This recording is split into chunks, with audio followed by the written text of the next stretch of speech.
Hello, good afternoon. Hürmetli hanımlar ve canımlar. Welcome to Azerbaijan. It's a great honor and pleasure to welcome you here. We have a full house. It's quite impressive, and we will spend the next hour today discussing what are the unique opportunities and challenging investing into Azerbaijan. And we will have a distinguished panel guests to tell you all the news that you want to know about Azerbaijan today.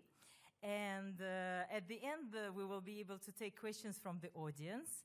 And finally, we will close today's Investment Outlook session with the signing of the support letter for the Azerbaijan Shipping Company. My name is Kamola Mahmudova. I am country head for Azerbaijan, EBRD in Azerbaijan, and I would like to welcome you here. So let's see how Azerbaijan looks today in 2-minute video.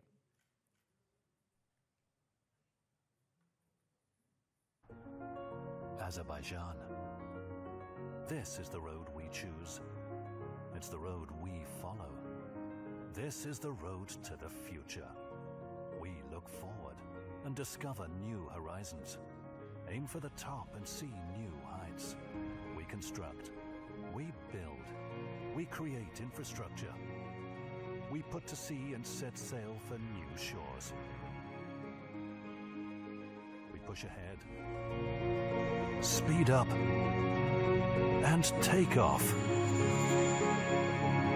We celebrate the sunrise, bask in the sun. We make the world around us a better place to live by introducing new technology and implementing greener energy. We dream big and see our dreams come true. We explore our natural resources with care. We fashion new opportunities to make our lives more exciting. Our past is forever in our hearts. Every house has a story to tell, and every stone a legend to share. We find joy in every new dawn. We find inspiration in the hues and shapes of nature. We rediscover the world around us and happily welcome everyone to Azerbaijan. We remember our poets and wise men's names by heart. We hold their legacies dear. Our journey is only just beginning. There's so much to experience and see.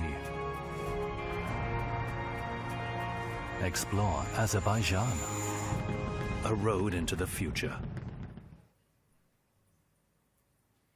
Wonderful. Thank you so much.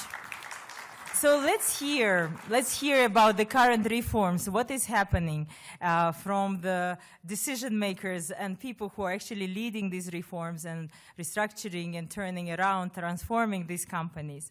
I would like to invite to the stage Mr. Elnur Aliyev, Deputy Minister of Economy, Mr. Ruslan Alikhanov, Executive Director, Azerbaijan Investment Holding, Mr. Afgan Isayev, Executive Director at Southern Gas Corridor, and Mr. Ulvi Mansurov, Executive Director, Azerbaijan Investment Company. Please welcome.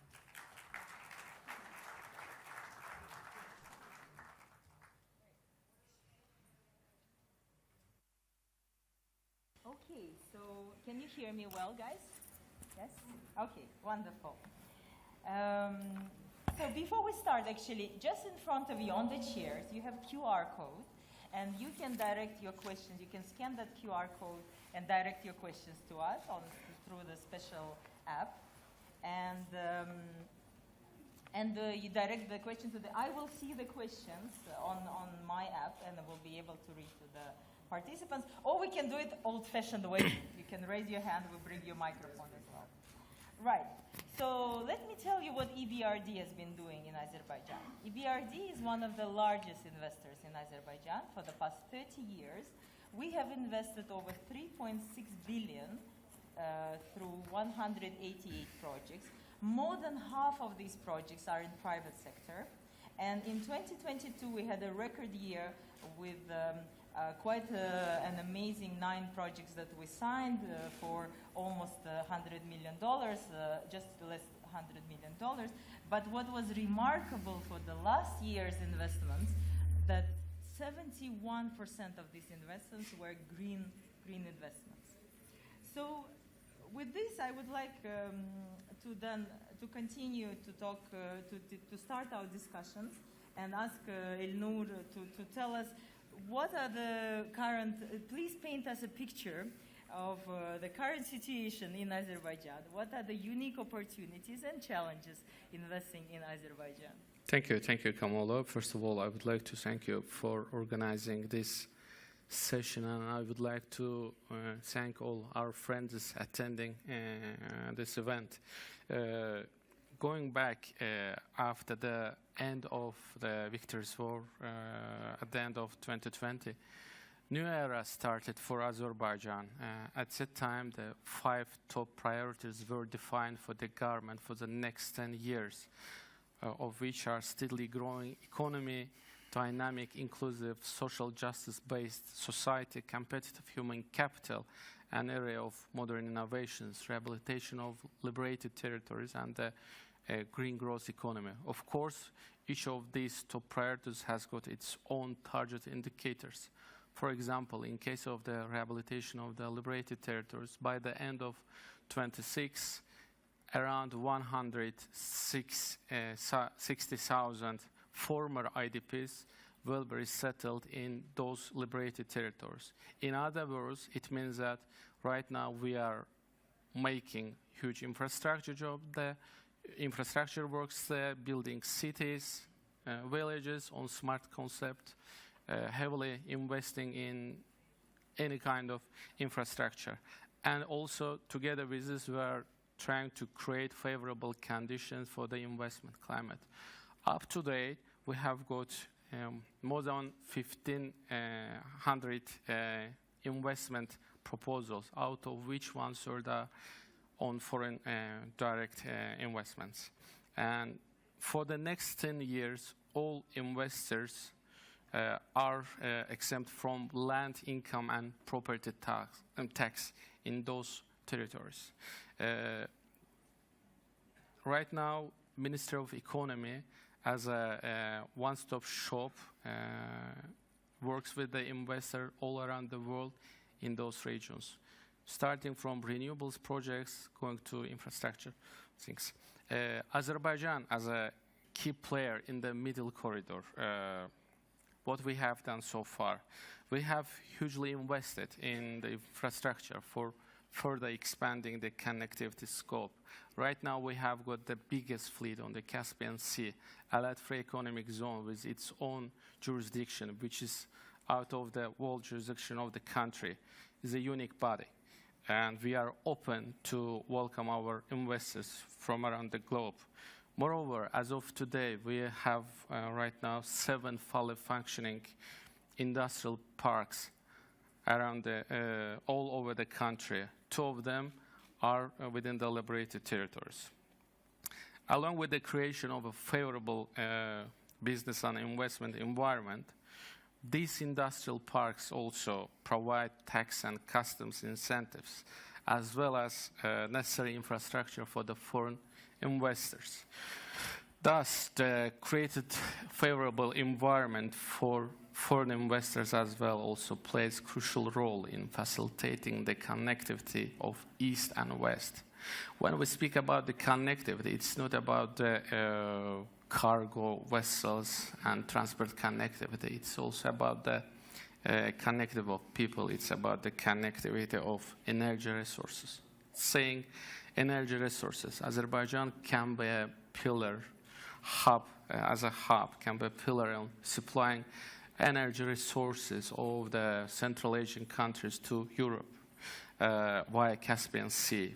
For the last decades, we have heavily invested in energy routes, gas corridors, working closely with IFIs, including EBRD, as Kamala has already mentioned.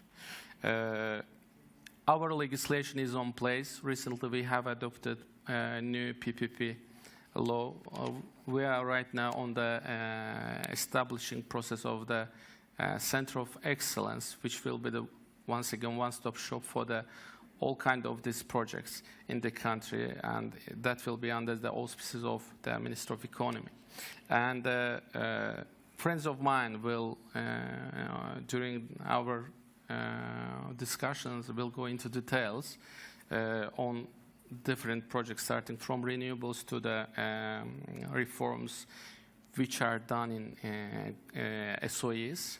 But at the end, I would like just to mention one figure. For the last year, we received FDIs in the amount of 6.5 billion USD, out of which 1.8 is in the non-oil sector. And we are keen on that, and we are working, we are heavily attracting investors, so all will be like in that, just briefly. Yeah. Wonderful. Thank you so much, Your Excellency, Deputy Minister. It's really interesting. We have now a full picture of how you're building capacity, adjusting legislation, and building a comprehensive investment roadmap. With this, I would like to actually invite to the discussion our friend Ruslan Alihanov, who is leading Azerbaijan Investment Holding. And it's a very interesting organization because it's managing 12 most important asset companies for Azerbaijan. And Mr. Alihanov is leading quite efficiently their work, turning around, transforming these companies to be commercially viable, transparent companies. And these companies are transport utility companies, natural resources, and financial services. So it's a very comprehensive portfolio of companies. Your Excellency, Mr. Alihanov, can you tell us more about, first of all, your mandate, your broad mandate to improve corporate governance and financial sustainability of your portfolio companies, and then how do you expect government of Azerbaijan to change policies in respect to sovereign support to the new financing of Azerbaijan Investment Holding companies, or how will you build the financing for the companies that you are managing? Thank you very much, Kamola. I hope the sound is great. Well, first of all, I'd like to start by saying that it's our great pleasure to be in the friendly nation of Uzbekistan, in the historical city of Samarkand, to see it develop. We also are fully aware of the friendly relationships between the nation of Uzbekistan and the nation of Azerbaijan, which is obviously coming from the top, from our esteemed presidents. If I may give Yes. you... The microphone is better? Microphone. It's better... Okay. Okay, it's for me. Okay, got it. Sorry. Yeah. I also promised Kamola that I will mention that I noticed that she's wearing kelagai, which is a traditional Azeri female accessoire. So in terms of the 12 companies and the corporate governance and the lending policy. So first of all, yes, indeed, we have 12 companies in the portfolio of AIH. We try to focus on corporate governance only. You see our colleagues from SOCAR, they're obviously managing the operational side of the business. All of the companies in the portfolio, the 8 companies that we have that are called commercial, all of them have shown historical record profitability. Number 1 for 6 of 8 and number 3 for 2 of 8. We will publish our financial report in about 2 weeks or so. We're finalizing the report for SOCAR. This year we actually see the same tendency.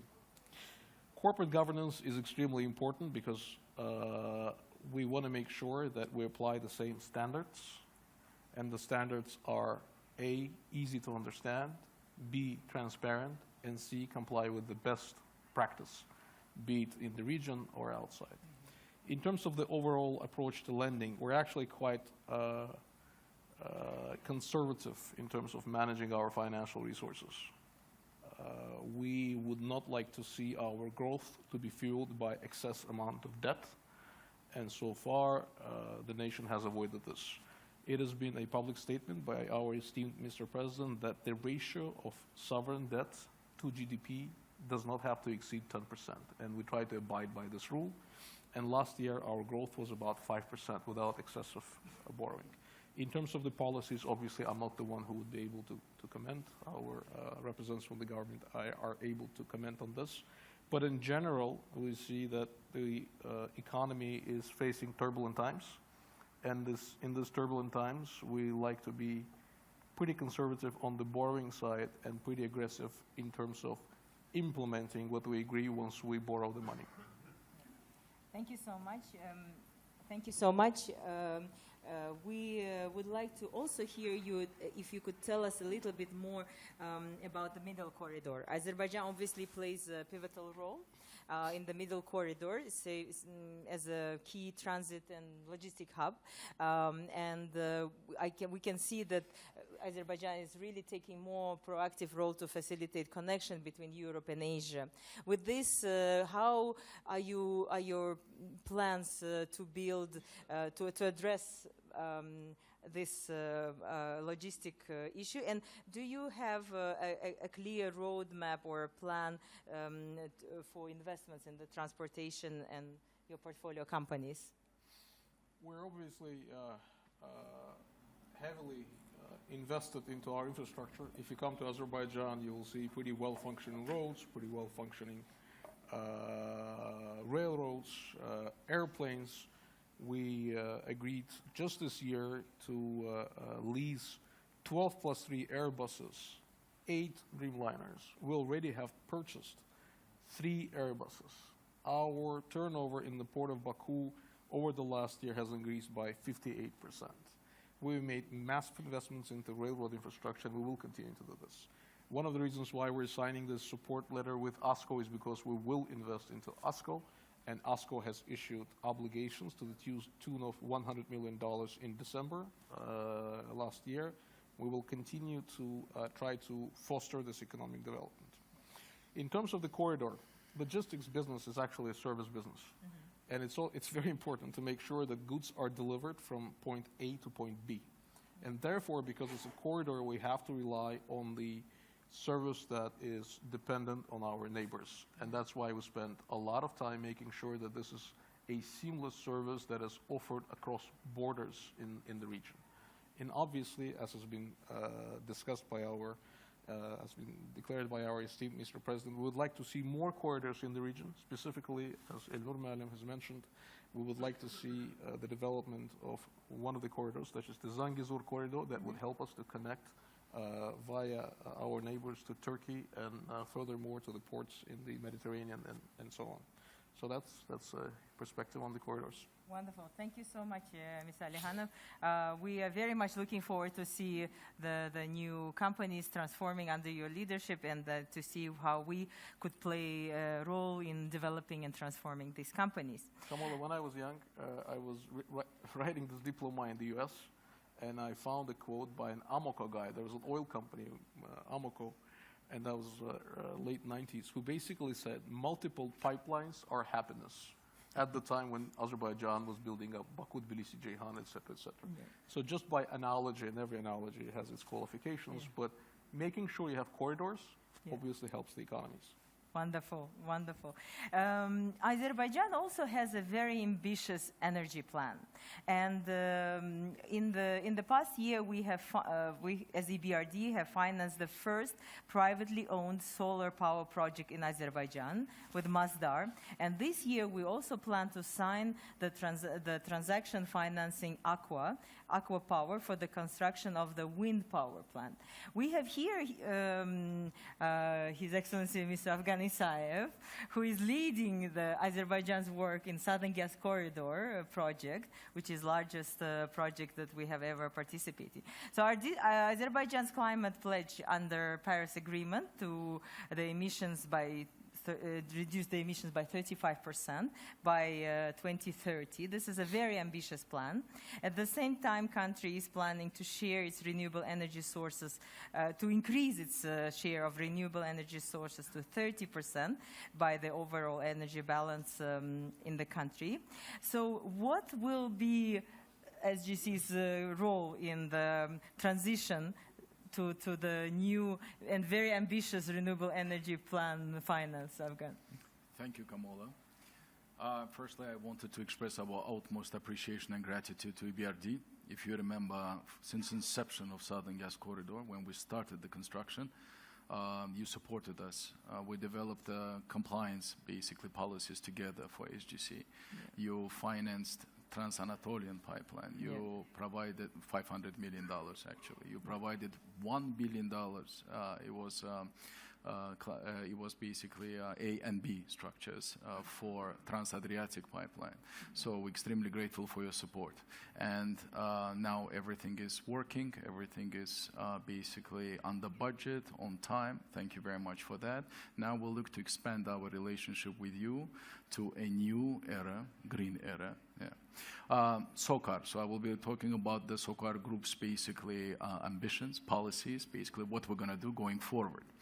As a SOCAR Group, we are at the moment developing together with renowned basically consultants, Boston Consulting Group as well, so including there. So we're working on developing a decarbonization action plan. And hopefully, by the end of the summer, it will be finalized. And Ruslan Melim, we do hope for your support in the board, so that we can basically get it approved very quickly. Yeah. So it actually has 3 modules. The module number 1 is calculating basically our footprint. At the same time, devising a decarbonization action plan so we can actually reduce the greenhouse gas emissions and contribute to the safer and more cleaner environment. Number 2 is development of the operating model within SOCAR Group by introducing the new business line. Boss, can I name it? Thank you very much. So President of SOCAR is here as well. So I got the approval. So it's going to be Future Energy and Decarbonization Business Unit. And underneath that unit, basically, we will be creating a new company, SOCAR Green LLC, to begin with. Ruslan Melim, hope for your support in the board as well. So, and you heard it, so the man has committed.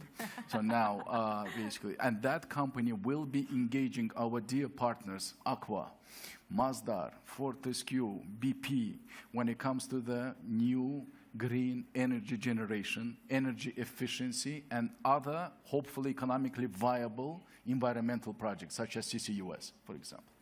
Now, the third one, the third module, which is extremely important, will be concentrated on how SOCAR Group can contribute to Azerbaijan's national decarbonization plans, action plans.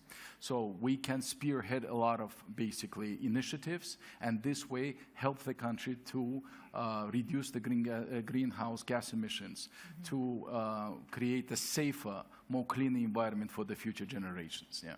Now, how are we going to do it? First of all, it's going to be generation, the renewable energy generation. So as you know, in January of 2023, in Abu Dhabi, we signed its binding joint development agreement for 4 gigawatts. 1 gigawatt is solar. 2 gigawatt is going to be onshore wind. And the other 2 gigawatts are offshore wind, hopefully to power electrolyzers to produce the green hydrogen, potentially green ammonia. So we're still learning from Aqua. You know, you're building one of the largest ones, NEOM, and we will see whether it is better for us to do green hydrogen or green ammonia. You will let us know, please. Okay, so this is basically one. What else we're going to do is, so basically, as one of the first targets, we will be decarbonizing, partially decarbonizing SOCAR, our operations. We consume from 1.6 to 2 terawatt hours a year of energy. And that most probably, depending on type of the green energy generation, depending on the capacity, we will be able to consume approximately from 700 megawatts to 1 gigawatt of green energy. The first, basically, gigawatt we hope to commission by the end of 2025. Second one by the end of 2027. Hopefully, green hydrogen or green ammonia by 2029. So that's basically how we approach it. Second, of course, is going to be the energy efficiency. We can save a lot of energy by implementing the energy efficiency, basically technologies, some of them CCGTs, some of them heat pumps, and etc. Yeah. So this is basically what we plan to do. Thank you. Wonderful, Afghan. Very interesting. And we have signed with the Ministry of Energy Clean Carbon Pathway a very large technical assistance, and Azerbaijan is one of the first in the region to lead on this. So we're very much looking forward for the results of this technical assistance and then implementation.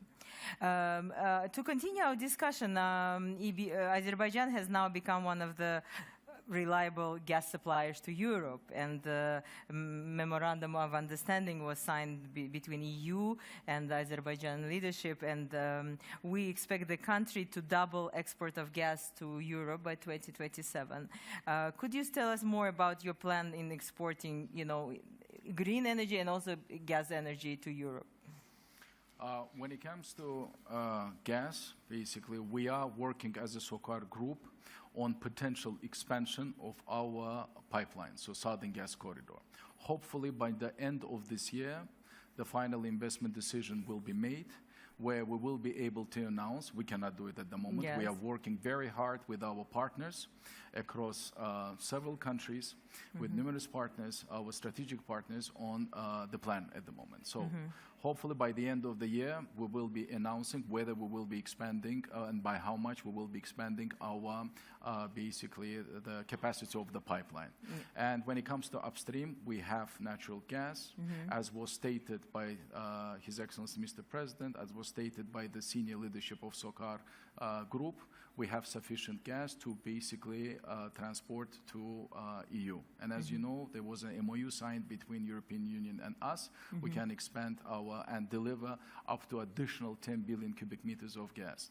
Now, when it comes to actually green energy, it's a very interesting concept. We are working on the concept of green midstream at the moment. So how we can do it? Number one, together with our partners, with Masdar, with Aqua Power, with BP, with FFI, we are looking at utilization of Southern Gas Corridor for the supply transportation of sustainable fuels. Green hydrogen. So in Trans-Adriatic Pipeline, already we started the study, engineering studies, to understand how much of hydrogen in terms of the concentration, that you need to mix the green hydrogen with the natural gas, we can transport via our pipeline. So it's basically onshore as well as the subsea. The study will take some time. Probably by the middle of the next year, we will be able to determine for ourselves whether it's feasible or not. Same thing we started in Trans-Anatolian Pipeline as well. Together with Masdar, at the moment, we are looking at potential synthetic fuels, such as e-methane or synthetic methane. You know that the natural gas primarily consists of methane, and by mixing the green hydrogen with carbon neutral CO2, we can create a synthetic methane, which is very easy to transport via the pipelines at long distances and deliver to basically markets in European Union as well. So that will be very interesting. That's one part, utilization of existing infrastructure that we have. Second, we are looking at potential basically utilization of grid interconnectivity between Azerbaijan, Georgia, Turkey, from Turkey potentially to Europe via Greece, or from Bulgaria to Romania to Hungary, etc. Now, by the end of this year, together with Masdar, we will be able to finalize our feasibility technical study within Azerbaijan. After that, we will approach you, together with the Minister of Economy, to commence a technical study on what to do next, how to connect basically our grid in an efficient manner so we can transport the green electrons through Georgia, Turkey to European Union. Be prepared, we're coming by the end of the year with this request, hopefully. So the third one is subsea cables. It's also very interesting. Now, if you look at the Caspian Sea, a lot can be generated on the eastern part of the Caspian Sea, and then through the subsea cables, we can channel the green electrons to the western part of the Caspian Sea, and then, hopefully with your help, we will be able to deliver it to basically European Union. And now World Bank is financing study together with Azerbaijan and Georgia and Romania on Black Sea subsea cables. Potentially, if it is technically feasible, that will be option number 3 on how we can deliver the green electrons there. I think I didn't bore you to death with this. No, no, no. Okay. It's very exciting. It's very ambitious, very methodological approach to build these plans, and we're very much looking forward to support. For the next Exactly, meeting, so. exactly. Yes. So we're very much looking forward to see the plans and to see how we could be, you know, a multiplying force for you to support your ambitious plans. With your help. Yes, yes, absolutely. Well, from the energy sector, we will move now to Azerbaijan Investment Company, and that is led by Ulvi Mansurov. And in fact, Azerbaijan is trying to divert and develop further non-oil, oil-related sectors. And with this, Ulvi is a very good speaker for us because he's been leading the developing non-oil sector-related projects, and I want Ulvi to tell us. Could you tell us first of all about the success cases of the companies that you have successfully transformed and developed, and also what is the pipeline? Where, as the investors in the room, where do we need to look for the investment opportunities? Definitely. Thanks a lot, Kabola. I would like first of all to greet our honorable guests and colleagues. At the same time, I'm joining to my colleagues and would like to say thank you to Uzbekistan and EBRD for its hospitality. I'm not sure whether everyone knows or not, Azerbaijan Investment Company is a state-owned company, state-owned investment fund, which is investing only in non-oil sector. And it is one of the main targets of this company is just to contribute to the growth of GDP in the country. Saying that, it means that we will look at different areas, all the industries, but mainly focus on the strategy of the government and the economic policy of the country. And AIC is always just a few words about the company, just to provide a context. AIC is always the temporary investor, so we provide equity investment. We stay in the company from 5 to 7 years. We invest both in brownfield and greenfield projects, and do provide administrative and financial support to our partners. Coming to projects, you know, AIC was established back in 2006, and so far it has concluded many projects, and some of them were extremely successful. And just some examples of the project, let's say there was a very successful project when together with the local partner in Azerbaijan was established the cement factory, cement producing plant that was eventually sold to Holcim, to a foreign investor. And by the way, I'd like to mention that this project was started and led and exited by my colleagues who are also participating here. You know, by occasion, 2 more ex-CEOs of AIC also sitting here. The first one, this was Mr. Afgan Isayev, the honorable CEO of AIC many years ago, and another one, Mr. Roshan Najaf, also here, now currently leading the largest company in the country. We'll decarbonize it as well, so yeah, the cement. Yeah, that's true. So it's one of the examples. AIC also participated in the construction of the salt producing factory, the poultry production company, and others. So we have different areas, mainly focusing on heavy industry and food production. Apart from that, I would like to mention another project that had been invested a couple of years ago. This is the syringe producing plant, which is actually covering now almost all the demand of the local market with syringes. Wonderful. Ulvi, why should investors invest together with you into Azerbaijan Investment Company? That's a good one. Let me just provide some examples before answering this question. Yeah. You know, we always do provide our potential foreign partners with different opportunities. We provide them insight what's going on in the market. Let's say we know the local market. We know that we're conducting market research on a regular basis. And that's, we believe, what is most required for our foreign partners to know the market better. For example, recently, just coming back to pipeline that I haven't answered before, just a few examples about the project that we have already announced publicly. But in the last 12 months, we announced a starting collaboration with the companies like Masdar in the project of the construction plan for waste to energy production. We have announced a collaboration also with French-Italian group Technip regarding about the plastic waste recycling project. Yeah. We have established a collaboration with ID company, Israeli company ID, about the water desalination project as well. In other two examples, quite recently we signed agreements with Hungarian soft drinks producer Hell Energy to produce aluminum cans in the country and to fill it also. And the second one is the pharmaceutical project, which I recently signed. It is about it's with the Turkish publicly traded company Genilaj to produce pharmaceutical products in Azerbaijan.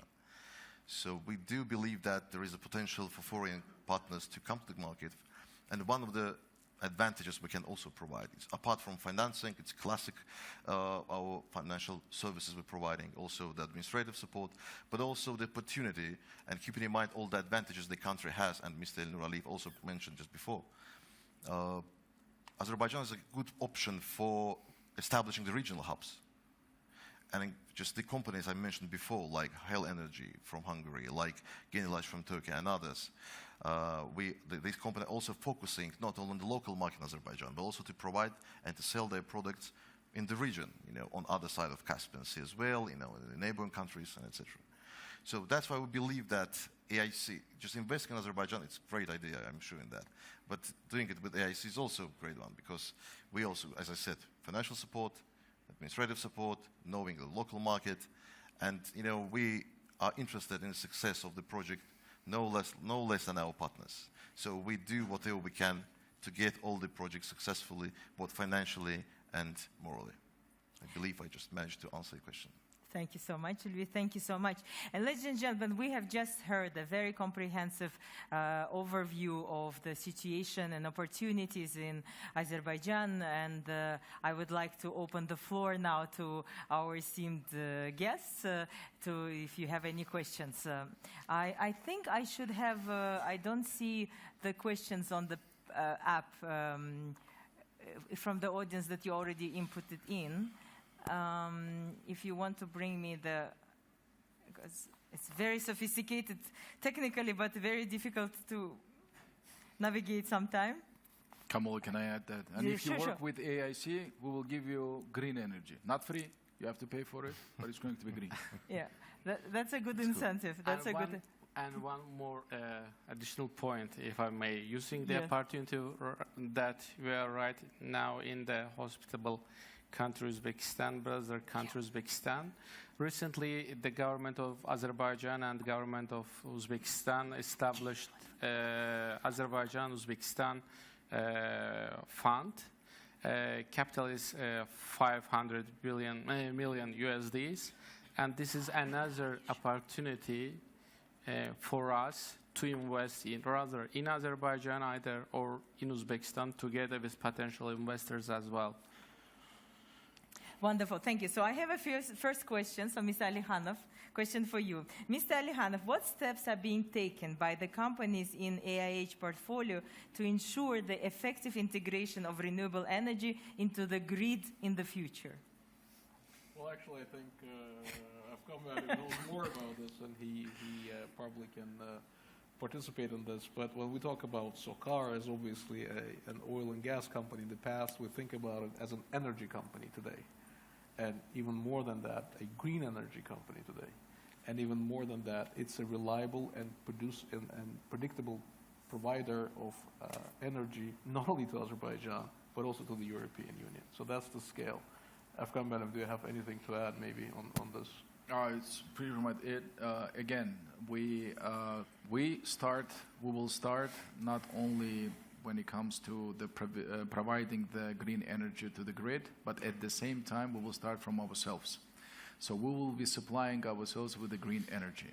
And then we have a very nice list that I cannot basically release right now. So there are usual suspects. So we start one by one and going and offering potentially via the corporate power purchase agreements long term, and providing key industrial players with green energy. So we have actually planned how we're going to do it, and because not only Mazda, but with Aqua Power, we're also planning 2.5 gigawatts of green energy. With BP, we're planning 240 megawatts of solar energy.